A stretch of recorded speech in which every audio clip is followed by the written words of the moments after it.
either today's proposition or SDF Light in general, if you do want to raise this plan. Everybody okay? We're going to add to the Say again? we're going to add to the vote for Monday, all the people who are here. Maybe. We'll take their voices a little. Okay, here we go.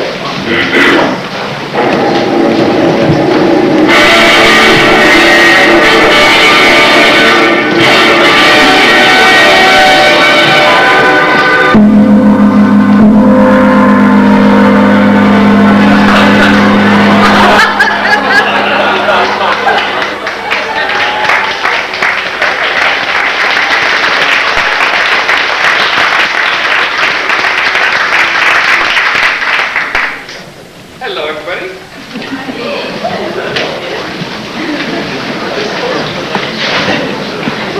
Thanks, everyone, for coming.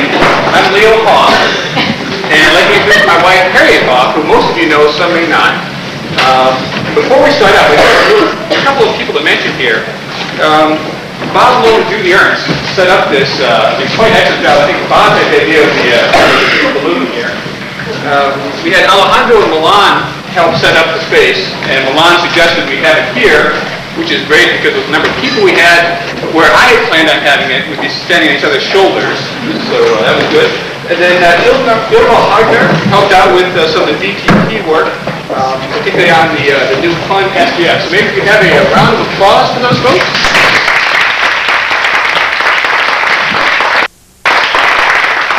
I did say Judy Ernst, didn't I? Always do. We're going to talk about a couple of things here about our 14-month round-the-world trip. The agenda will go through the start of the idea, how we became committed, how we went from an idea to a plan. The givens for this, we have a decision hierarchy for our trip. The objectives, Harriet mentioned it, the objectives, why we're doing it, and the timing, why now. We're going to continue to talk about what are the challenges of shutting down your life for 14 months. Go through the routing, where we're going to be. Talk about information sources if you want to try this yourself, where you go. Talk about a few planning details, there are a couple of them. I'll handle sort of the route planning. Harriet, my wife Harriet, for those who don't know, is an anesthesiologist, a faculty member at UCSF Medical School, so she'll handle some of the medical bits. How we're going to restart our lives when this thing's all over. And the downside. Believe it or not, trips like this do have a downside. We'll try and lay those out for you. The first one, actually I thought it was pretty easy to start with. I figured this would be a good 2 bullet point set, and we're all ready to go. I had my 2 bullet points. Turned out Harriet had a very different set of bullet points. So this first one, actually, we're going to have a minority opinion and have Harriet first start talking about how she thought the idea came up, and then I'll talk about how I thought the idea came up. Basically, the idea came up when I was just starting my anesthesia residency, at least in my mind, which I don't know how much you know about residencies in general, but I just finished a surgery internship, and I started my anesthesia residency in fairly grueling, time-consuming ordeals. And it's sort of traditional for people to take a month or 2 off at the end of their training just to kind of recuperate. And so we started talking about, well, let's take a month off. And then we started listing the kind of places we might like to go during our month off. And we realized a month was clearly not adequate. And Leo was the one who finally came up with 14 months. And finally, I was reassured that this would be possible because, in fact, after my surgery internship, I took a leave of absence and I call it a year off, but actually I worked in a lab for a year. And it was a wonderful year for me, allowing me to sort of reflect on my life and kind of get off the treadmill and figure out what to do next. So I think it's nice to come back and things occasionally happen in your life. So that's why I wanted to go on this trip. See, that would be nice if that was the way it happened. I just want to point out who can remember details better. What actually happened, I sort of traced the trip back to three sort of seminal events. One was when I was at business school, I worked in the Tuck Executive Program during the summer, where we'd have, so basically the client level folks that we have now would come and they'd get rejuvenated, 1 month sort of mini MBA. And what I found working with this, I hear people were very successful in their jobs and sort of reached the pinnacle of what we all hoped to get. And almost to a 1, they were miserable. It was always, geez, my kids are going off to college, I don't even know them. Just been working straight through, and I've gotten the promotions, but, I'm on my third wife. Not on the third wife. So I wanted to make sure that didn't happen to me. When I was 50, 55, looking back, I wanted to feel comfortable that not only had I had some success in my career, but I felt pretty comfortable about some of the other parts. My cousin Jim attended a speech by Lou Holtz, the Notre Dame coach, and Lou Holtz had come up with a list of what are all the things he wanted to do in his life. Came up with a list of 150 things. 1 year later, he'd done 65 of them. So I thought this is a pretty great idea. I started putting down, what are all the things I want to do before I die? Came up with, coincidentally, about 150. I don't know if everyone has that number. And about 60 of them were travel related. And many of these are going to places that are tough to get to just on a long weekend. Tibet. And so I realized if we're going to do those in a meaningful way, we had to sort of tie in a longish trip. Finally, a little bit of a sadder note, my mother, for 20 years, dated a fellow named Warren Lund. Warren was afraid of flying.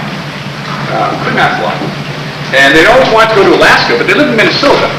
And even though they're both north, they're still a long ways away. Won't take a boat either. Yeah, won't take a boat. And so, finally, they decided to drive up there. They talked about driving for about 10 years. They finally drove out to Alaska, a trip of a lifetime. The reason they went was because 1 week after my younger sister's wedding, my mom's brother died unexpectedly. She had an aneurysm while in the car, rode off the road and died. She realized she didn't have an infinite amount of time. She and Warren finally took the trip, had the time of their lives, and 3 months later, Warren died of cancer. And had they put it off even a little bit longer, nobody knows how long they've got. So we thought we'd do it now. Commitment. It takes some commitment to decide to go on a trip like this, and it starts out as an idea, and then at some point you really commit because there's some decisions you have to make, and the decision making will go one way or the other, depending on if you're really going to do this. 5 years ago we were saying, we should go on this trip, and I don't think anybody ever thought we'd ever go on it. People talk about going on trips all the time, but the big things, the decisions that we made that allow us to go on this trip are, first, we decided to delay having kids. Frankly, I was a resident, it wasn't a big deal to delay having kids. In between Leo's schedule and mine, I'm not sure we could have had kids, but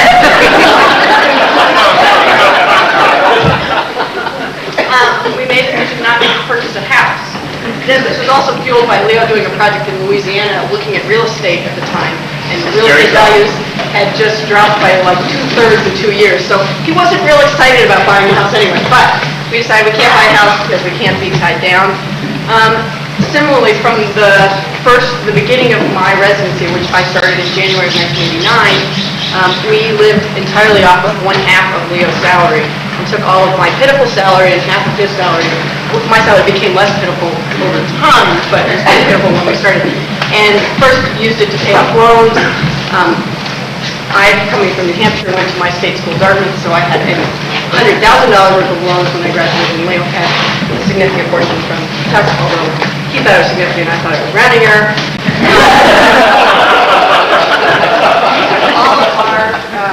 All of my salary and half of Leo's salary had paid off loans continuously, recognizing that it's expensive to go on a trip, and A, we didn't want to have the complication of paying loans while we were gone, and B, we needed to have money in the bank. The third thing is that we had to accept risk. Do you know anything about risk? For Leo, the risk may not be that great. He was able to convince someone to make him a partner despite leaving. For me, the risk may be a little greater given the interesting state of healthcare in America today. I mean, potentially UCSF won't exist when I come back and I have a job, or they'll be laying people off. That'd be the first layoff. So we had to say, well, is it worth risking our jobs? And the answer came out, yes. We are pretty confident we could get a job if we needed to.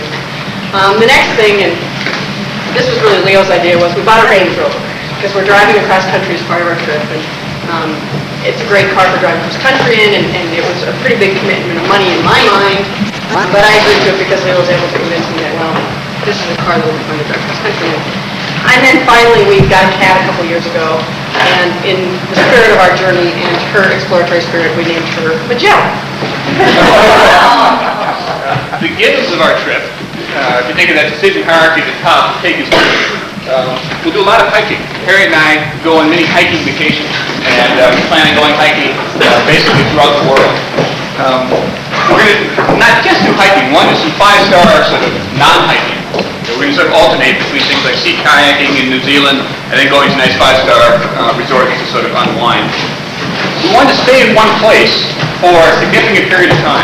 We didn't want to see how many vacations we could check off in a year.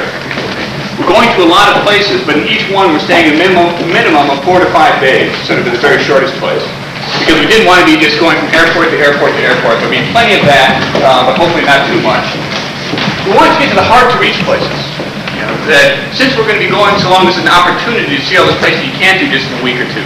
So we intentionally left off places we would have liked to have gone, like Japan. We had to leave off Western Europe. Okay? Many of the places that we'll get to in other places would have been nice to go, we just had to cut.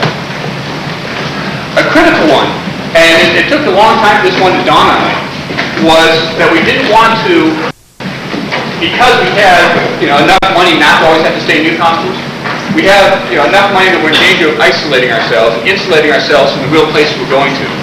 When you start looking at travel, you have all these wonderful resorts that you can go to. And each one, you see the brochure looks nicer than the next. And so you'd love to just go from nice resort to nice resort to nice resort. Problem is, if you do that, it's sort of like going to a nice resort in Hawaii, and then a nice resort in Florida, and a nice resort in Southern California. You don't get to see the people.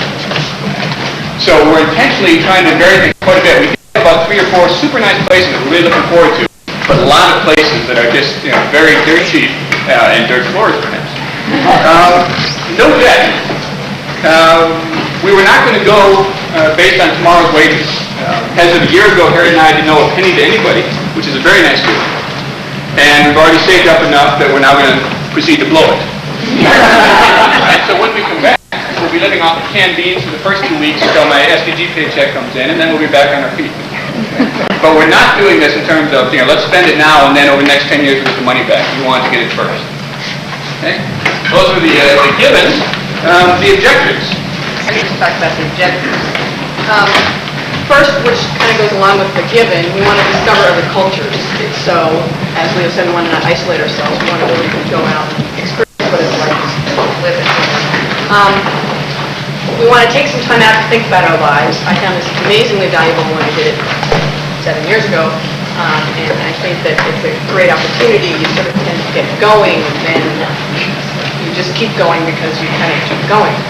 It's nice to think about really where you're going. And sometimes you can't think about it when you have 18,000 deadlines. A personal interest for me is to see how anesthesia is done around the world. It turns out that I have a number of contacts. People seem to like to come to UCSF to do a fellowship in anesthesiology after they finish their training, often in the UK, but all over the place. So I have former colleagues in Australia, in Scotland, in Hungary, all over the place, and also colleagues who have been, for example, to Bali and worked there for years. So my goal is to see the inside of the hospital in each of the 29 countries we visit, particularly because anesthesia, being a very technology-driven specialty, is not done the same in other countries. They don't have monitors like we have. They have hand on the pulse. So I really am looking forward to seeing what that's like.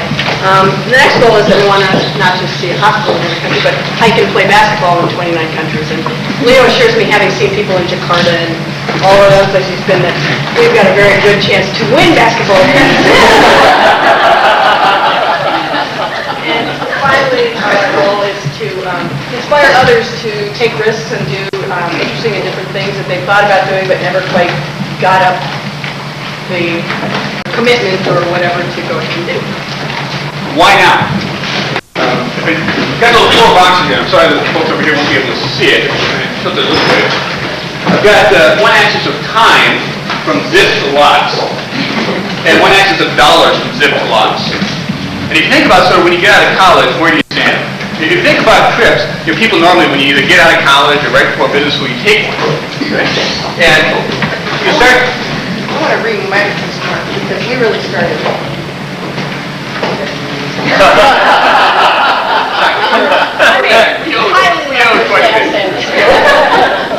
Good. Good. All right. And over your course of your career, you sort of progress up and to the right. Okay? If you start earning more money, you start getting more responsibility, more set in your career, but what happens to your free time? Okay, you also start having kids, start having a house to take care of, and your free time, goes from having a lot, okay, basically down to the zip ties. You got the money but no time.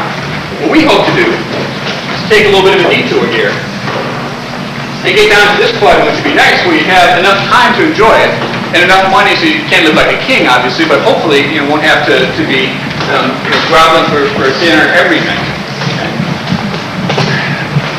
Some people, though, I just got elected to the partnership about 2 or 3 months ago, and which, by the way, particularly for the new folks coming into STG, talk about a strong signal that STG is willing to act the way we talk in the value with. So people want to have sustainable lives. What's it take to be sustainable? And I think ask yourself how many of your friends at different companies would have been very open, saying, I'm going to take 14 months off, whether or not I get elected to the partnership, okay?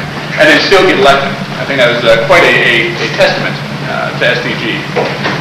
So I just made that hurdle, which is nice. Even if I hadn't made it, we'd still be gone. But now it is sort of a good breaking time.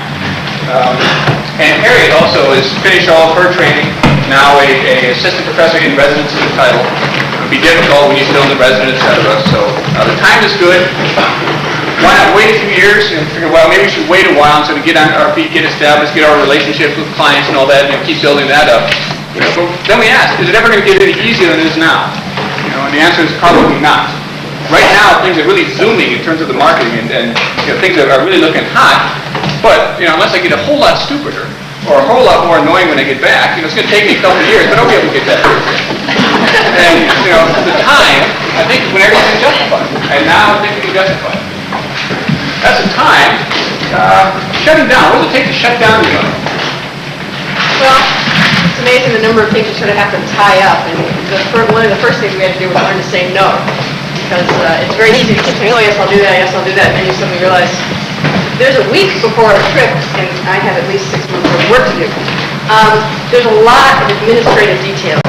Particularly for me, I'm a government employee. I don't think of myself as a government employee. We officially have this compensation plan, but basically I'm a government employee. So there's about 850,000 forms for me to fill out. And actually that goes along with the fact that I'm now a principal investigator on 2 grants. And that adds some complexities because I have to officially name a replacement for myself as a principal investigator. And I also had to go to my chair, have a nice little meeting with him, and convince him that my research would not fall by the wayside while I was out of town. In fact, there's an easy replacement principal investigator who's my mentor, and there's lots of busy bee resident fellows working in the lab who will continue all the work while I'm gone. So I was able to I actually had to get sort of permission to take this leave of absence. I guess I could have quit my job, but I didn't need to do that. Then there's sort of a lot of home life details to take care of. We had to end the lease on our apartment. Fortunately, we are renters, so that's pretty easy.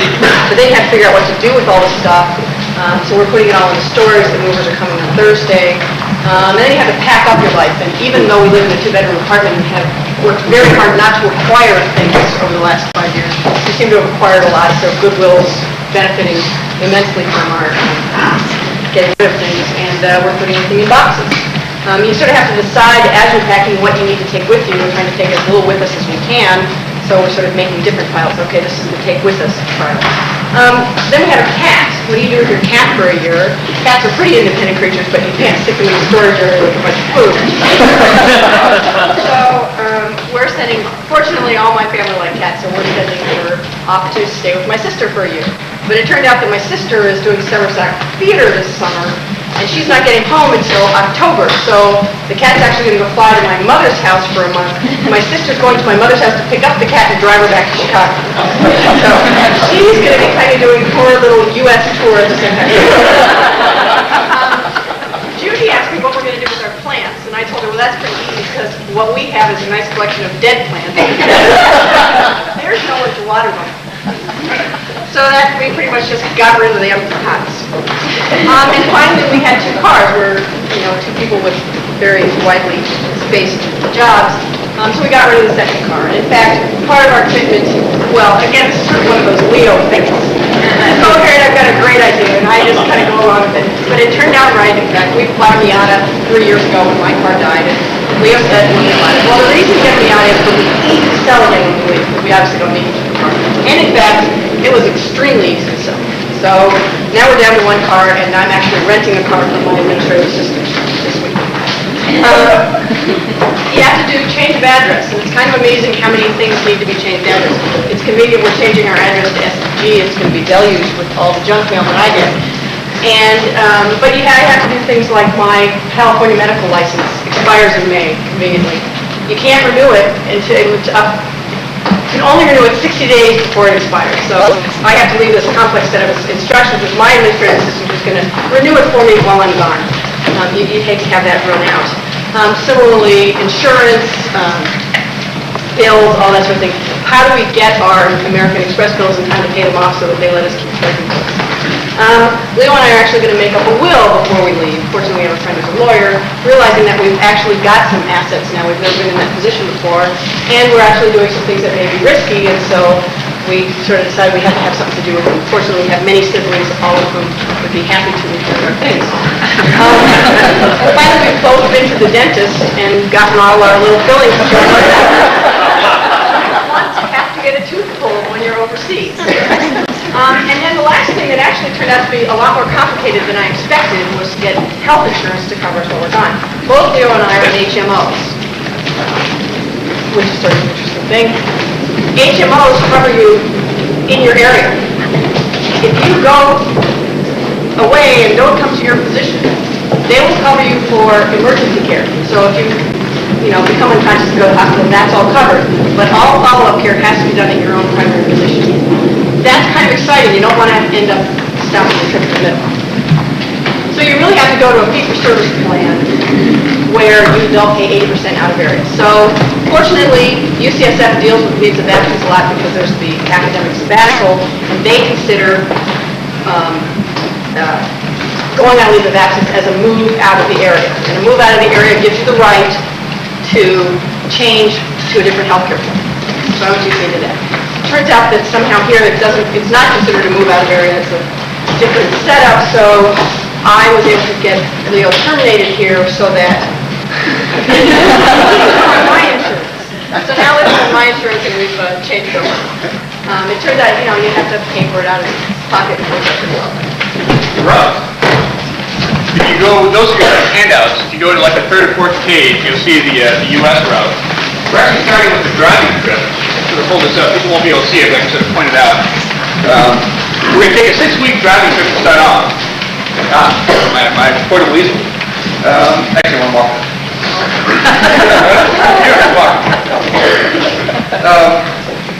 Everything looks fine. We're going to start with a northern route, where we'll go up through California, see friends along the way. You see this little? Can people see this little point? It's a good reason not to get clients that you really get friendly with who live a long ways away. We're going to go stay for 4 days with Case and Halab Gerstville, 2 of our old clients from Syncruise. And, I thought it was a great idea at the time until you lay it out on the map and say, why am I going that far north? Because there's not a lot else up there. But we felt it was important that on a trip like this, we want to make sure that we touch base with a lot of people, all of our family, and as many good friends as we can. Because there is some small chance that something will happen to us or to them. And we want to make sure that when we leave, it's on good terms, that we say what we need to say to everybody. And so, whatever happens, we feel we've done everything we can. So we're going to spend 6 weeks to take this northern route. Then we're going to fly and do the bulk of our trip, which is 12 months of international travel. And, thank you. So need that. On this international trip, before I explain the route, we wanted, I wanted, anyway. No, I did too. To have something interesting to hand out when you meet people on the road. Okay? And I thought about like a little U.S. flag or something, because people like to see little things, but it can't be too heavy. And I'd like to sort of, have something to do with us. So I'd like to pass this out. For those of you who already have one, please don't take a second. I can get you a second. I just don't have that many today. Take a look at this. This is our little trip cards that we'll be handing out, and I think there'll be enough to pass around a couple, that talk a little bit about where we're going. think you've also got the round the world map in the handout. We're thinking of getting the folks over here, but they don't have the handout.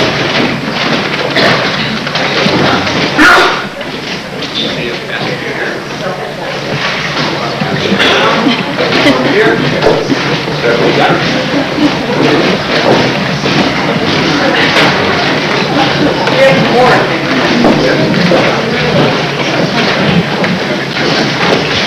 So, for those of you, you can either see the route on the little trip card there, or you can take a peek here. I'm not going to go through all the individual places we're going, individual things. I'll maybe spend just a quick period of time.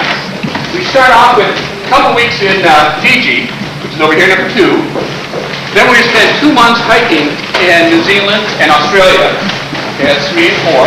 We're also going to do some sea kayaking at Abel Tasman National Park in New Zealand, which I understand is nice. It'll take you about a 4-day trip. We're going to go to Indonesia, where I spent a lot of time working. We're going to go there for about a month and a half. Harriet's mom is going to come and be with us in Jakarta and Bali, which will be pretty nice when she leaves. And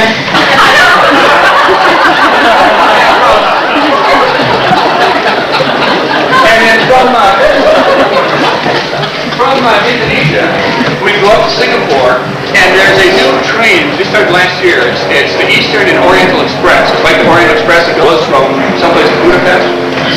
All the nice mahogany, super nice, you have to wear a coat and tie type of thing.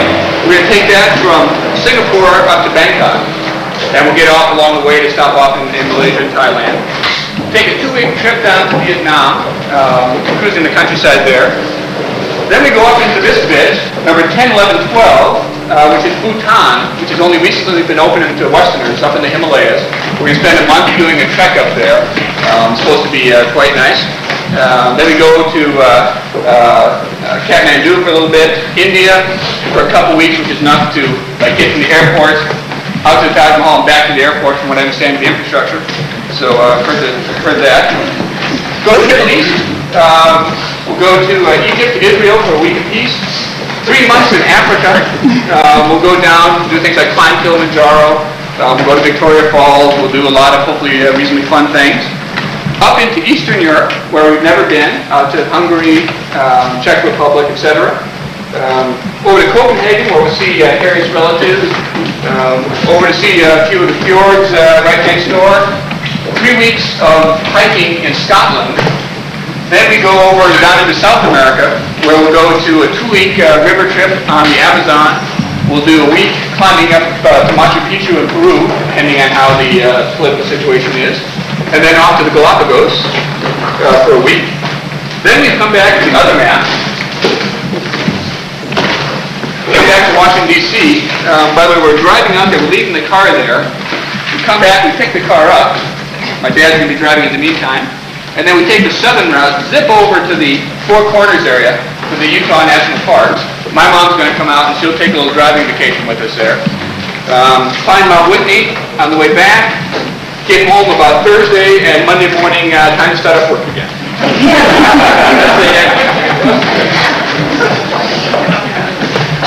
Information.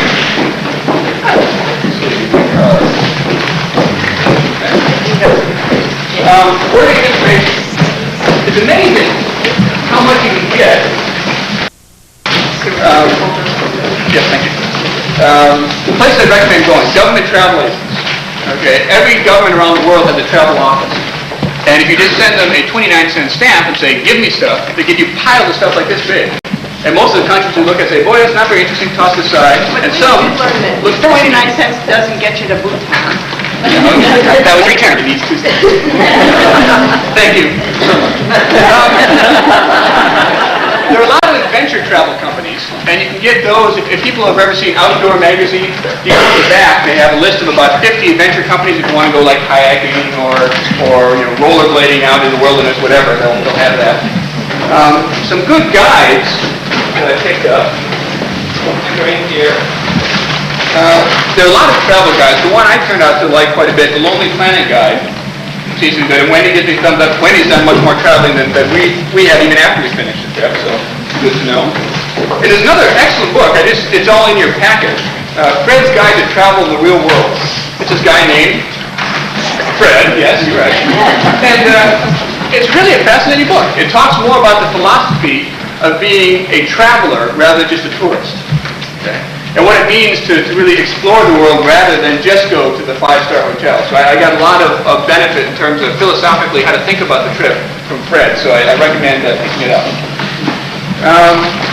National Geographic Traveler, excellent magazine. Okay, National Geographic Travel, not National Geographic, same people. It's called the Traveler magazine. They have about 7 or 8 articles, the one on Bali. Give you the rundown of it, nice pictures, really pretty good information. Harriet Scott Around the World. People may have heard of Around the World fairs. Basically, the rules are this, and I've got several brochures. If anyone's interested, you can take a look at it. You get normally 2 airlines, or sometimes 3 airlines, British Airways, United. You can go any place they fly for a year for relatively inexpensive. You know, a coach ticket is about $2,500. Business class is about $4,500. The only restrictions are you have to either continually go east or continually go west. Okay? And you can't do any backtracking. So we've done is to get a round-the-world fare with Air New Zealand and Singapore Air, which sort of makes the backbone of our trip. And then off of that, we've got many little side trips that we have to do separately. Okay? So it sounds like, if you look at these, you say, boy, $4,400 to go around the world. Well, you can, if you're willing to go just to the places they go. Okay? And you can choose, if you want to go to a different place, part of the world, you can choose the airlines to go there. But still, there are going to be a lot of places that you don't want to go. Basically, nobody here goes to Africa. None of the round-the-world trips go to South America. Okay? So you also have to buy those as spurs. So they're a good deal, but I was thinking, great, $4,400, happy I can do that. Now I'm less happy. The actual cost starts to skyrocket, but we decided we want this to be our trip, and we pay people to take us where we want to go, rather than pay a lot less and have them take us where they want to fly. Okay? So if people are interested, we'll leave this up there if you want to take a look at it afterwards. Then also, just closing this part up, friends, business, as soon as you tell people you're going around the world, they say, where are you going? Well, I'm going here, here, here, here, and there. Bali! I went to Bali! Okay, then they have all these 17 different things. And so each time people talk, we try and capture all these ideas, and we've really gotten a very nice collection, I think. And we look forward to visiting all these places that people have already test-driven for us. Also had to learn to say no, because if we took everyone's advice, this trip would last about 18 years. It's information. Yes, so Leo did all the planning. Yes, Leo did all the planning. I got the trip and where we're going and all that kind of stuff, but I, of course, have my own little focus in life, and so it seemed to me to be important that in order for us to complete the trip, we have to be healthy the whole time. So where can you get health information when you're going to go travel around the world?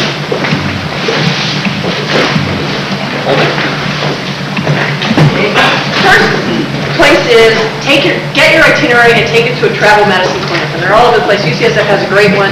My HMO wouldn't let me go there, but they do have a great one. But actually, Leo went to a good one in whatever your place is too. Basically, there's billions of them everywhere. They're wonderful. They give you a lot of information if you give them your itinerary. This is what the UCSF Travel Medicine Clinic, because I went there anyway, gave me. This is their printout from the Centers for Disease Control in Atlanta of everything you could possibly know. This is government available information. There's about 5 or 6 pages on each country, plus there's a whole list of what vaccinations you'll need. Or it lists the vaccinations and then takes your countries and tells you about them. The Centers for Disease Control also puts this great book out once a year called Health Information for the International Traveler. It's excellent. It goes over all the vaccinations you need and whatever. And all the travel medicine clinics have some little cute brochure, they'll give you an access to information. And finally, the Sierra Club has a branch called the Mountain Medicine Institute, which gives courses on all kinds of things like mountain medicine. But they happen to have a full-day seminar, like a couple times a year, on medical aspects of foreign travel. I went to it. It's spectacular. You don't have to be an MD to understand what we're talking about. And it was just enormously helpful for me in figuring out how to stay healthy in these places. And all these, by the way, are listed in the handout. So if you don't get a copy of the handout, we'll get more made up, so you don't have to worry about writing it down.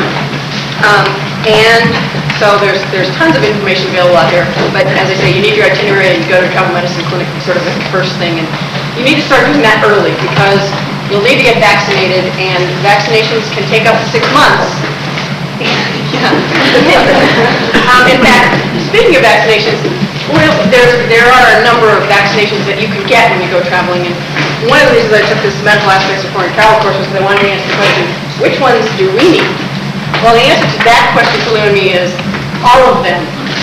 So we are in fact pincushion. So what Leo and I have been vaccinated for up to now is yellow fever, which is 1 shot, meningococcus, which is 1 shot, typhoid, which is 4 pills, hepatitis B for Leo, I'm already immune, which is 3 shots, hepatitis A, which we can't get in the United States, but we're going to go get in New Zealand, which is 3 shots, Japanese encephalitis, which is 3 shots, rabies, which is 3 shots, diphtheria, tetanus, we got ourselves made up to date. We already had measles, mumps, rubella, Yellow fever?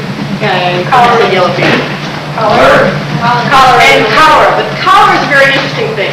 It is not required by any country because it is a relatively ineffective vaccine. It's only effective in like 30% of people get it, and it has a huge amount of side effects.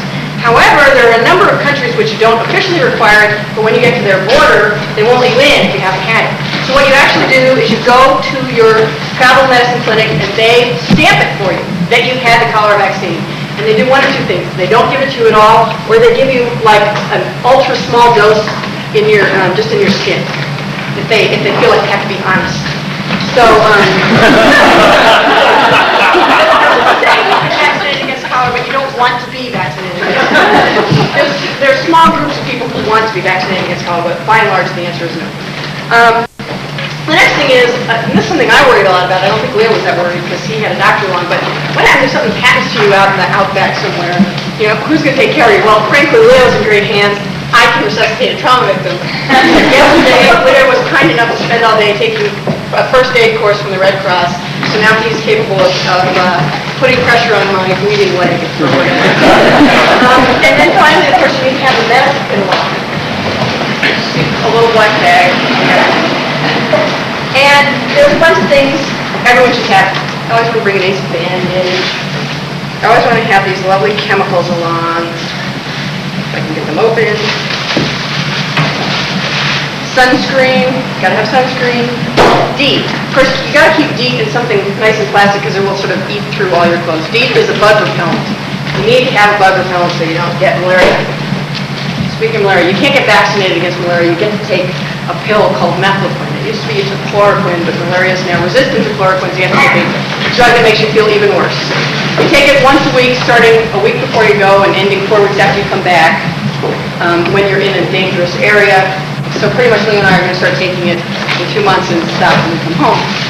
And then the final thing of sort of chemicals to bring along, hand washing is amazingly important. And the big problem that everybody gets when they travel overseas is traveler's diarrhea. And frankly, if people from these countries come to the United States, they get it too. It's partly because it's bugs you've never seen before. Washing your hands is important. How do you wash your hands when it's water you don't want to drink? That doesn't seem to get you anywhere. So people actually make water-free. It's basically sort of alcohol. It's little stuff that you wash your hands with. It's great. It's wonderful. And then you just follow the rules of never eating fruit that can't be peeled by you with the knife that you washed. We have a lovely blister care kit. I have all the latest bandages because my research is in wound healing, so you can imagine the dressings I have. But It will be fun to do so. I want to bring a pair of scissors along so you can cut the moleskin. Swiss Army knives don't work very well. I always find that out whenever I'm on a camping trip. Another thing, if you're going to third world countries, you have to bring sterile needles. A small one if they're going to give you an injection, big one if they're going to draw your blood, because countries reuse needles. You don't want a reused needle. You don't care if they soak the needle. So we'll be bringing along our own needles, and if someone decides they have to do something and we're conscious, we'll say, excuse me, here's a needle, I'll watch you open it, and then you can use it on me, and then you're welcome to keep it and use it on anybody else. You also need a doctor's prescription to carry the needles in Yes. some countries. So get your doctor to prescribe the needles for you. Otherwise, you'll get confiscated. And in fact, you need a letter from your doctor that says, it's a very good idea to bring a letter from your doctor that says, this is my patient, these are their medical problems, these are the following drugs that I prescribed for them, which you carry in their original bottles, because there are countries where drugs are illegal and you just want to make sure you don't get in trouble. You also want to be careful about buying drugs in other countries. You don't necessarily know what's in them. Some places you can buy anything you want over the counter, but I'm always kind of suspicious of that. Anyway, what do you need to take along? This is our anti-malarial pill. We have a lot. This is steroids in case we get altitude sickness. You need to have something for altitude sickness. Pepto-Bismol. Don't accept substitutes. Pepto-Bismol is actually the drug of choice. It's got bismuth in it. It kills the bacteria. It's great for everybody. I'm told you can't ever have too much Pepto-Bismol. You want some kind of a painkiller. I start with ibuprofen. We're expecting a lot of pain. You need to have something stronger as well. And so for that reason, we actually have some Tylenol with codeine.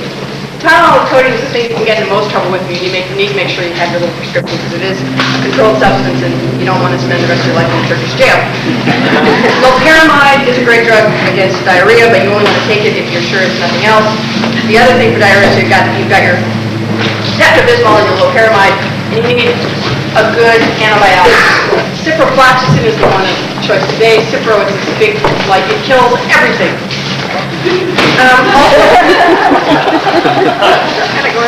Also for altitude, you need, there's a drug called acetazolamide. It makes it so that you can breathe faster without passing out, so you can keep your oxygen level higher when you're at high altitude, keep you from getting sick.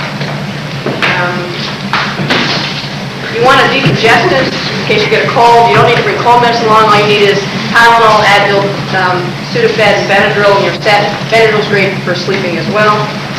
You want a fever-reducing agent, and Tylenol is the best one. Ibuprofen looks okay if you only want to bring one, but basically, I think we're going to have Tylenol and Advil. Mr. Chuck's so right in the medical place. And hydrocortisone cream. Between it and Benadryl, whatever rash you get, you can make it better. So, I'm actually bringing along a few other things like an emergency trach set, but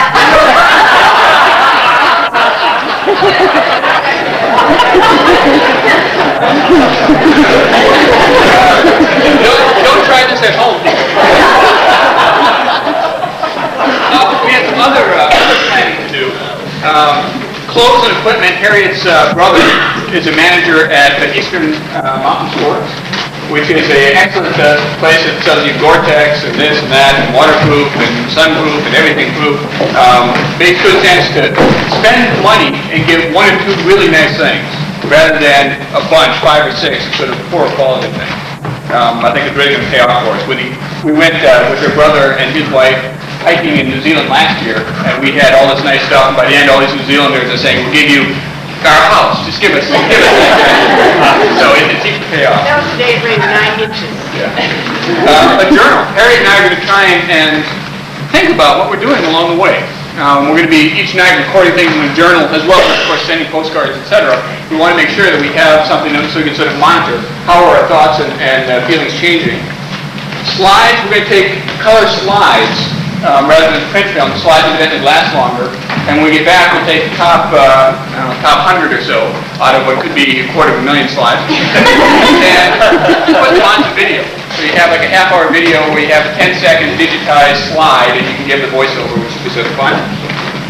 Your passport and visas, make sure your passport is up to date and so there's a long time left on it. You hate to have one that starts to die. Make sure you have a lot of extra pages. You can keep sending them back. You can, for free, you can have extra pages up to, I think, 96. And visas, you can go to a visa service and get them over here. They're about $25 a crack. Peninsula Travel Service and others can line you up with them. I think easier to take care of. You can stop at an embassy, but why not get the pain taken care of? Reset. That's you. Restarting our lives. We come back from this thing. Hopefully we'll be rested. Be looking good, feeling good. We're going to come back and buy a house. We'll be 36 years old. We haven't had a house yet. Actually, we might rent for a couple years. We'll get Magellan back, our cat. Wonderful. There's the kids. As Harry mentioned, we have put off having kids.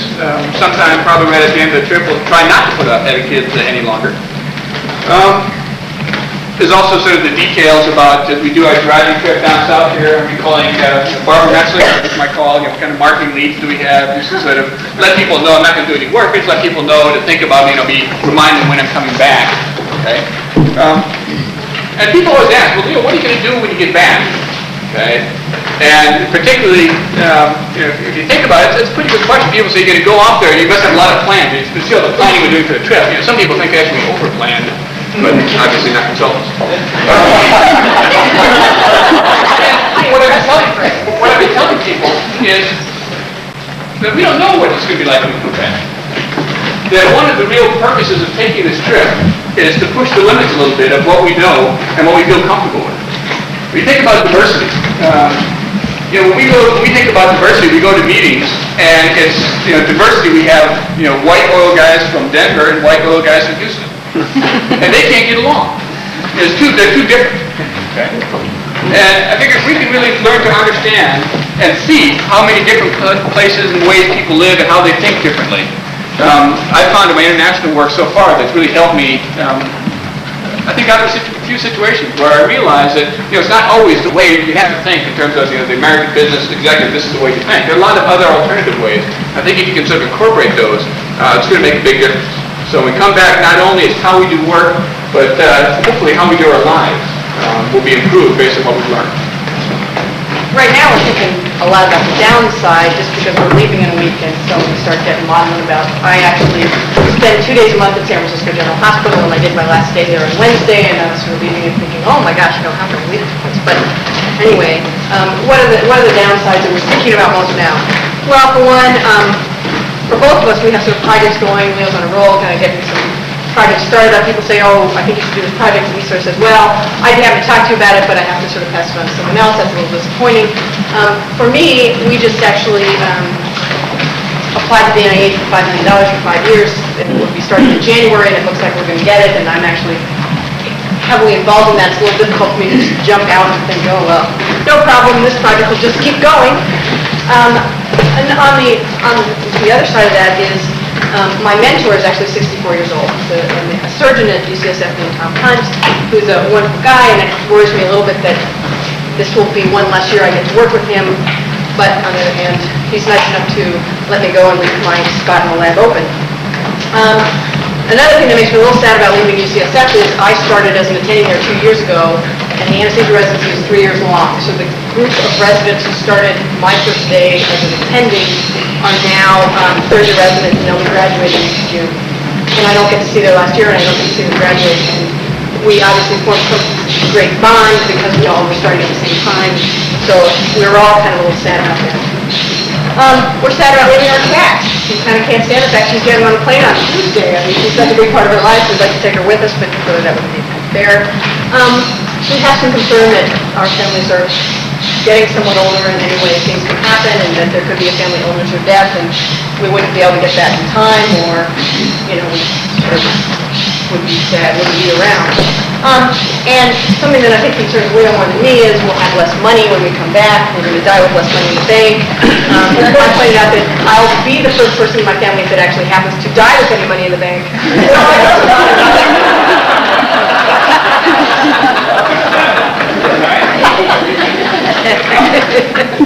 I look at my watch, it's 1 o'clock. I was told that at 1 o'clock some people may have to leave, so what I'm going to do is hit the gong here, and I'll let Harriet hit the gong, but before she hits the gong, what we'll do is, if people have to leave at 1, go ahead and head out. It'll take you 1 or 2 minutes, and if people like to stay and ask any questions, we'll try to give you sort of a quick overview of how to think about it. Do get a copy of this. Okay, I'll make sure I'll get extra copies sent out in the mail room. I'll also put out extra copies of the trip card in the mail room. Please, if you would, only take 1. But if we do have sort of a limited number, if you need a second one, I'll be happy to give it to you. Just ask. But I don't want people taking like 12, like I did when I say, oh, that looks fun, and I take 12. But we'll put those out in the mail room for everybody. So now if we can have the gong, people leave, and the rest, come on up here and ask some questions.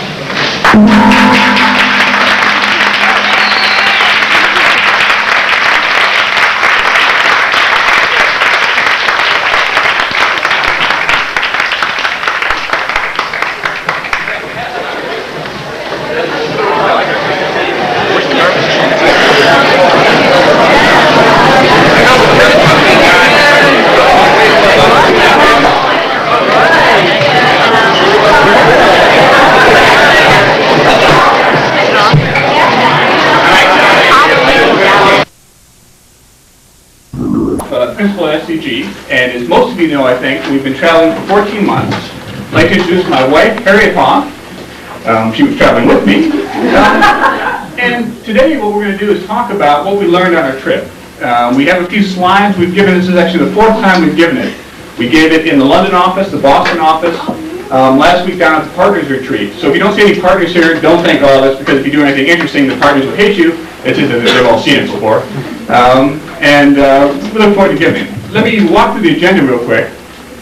We're going to talk about building the team, things we learned about travel, things we learned about ourselves, our objectives, the best and worst of the trip, and the conclusion. Sort of a philosophical type conclusion, which we thought appropriate. The objectives, we're going to talk about a U.S. trip, work to live, not live to work, other cultures, see the world while young and fit, examine our lives, check out healthcare around the world. Harriet's assistant professor of anesthesia at UCSF, so we're interested in that.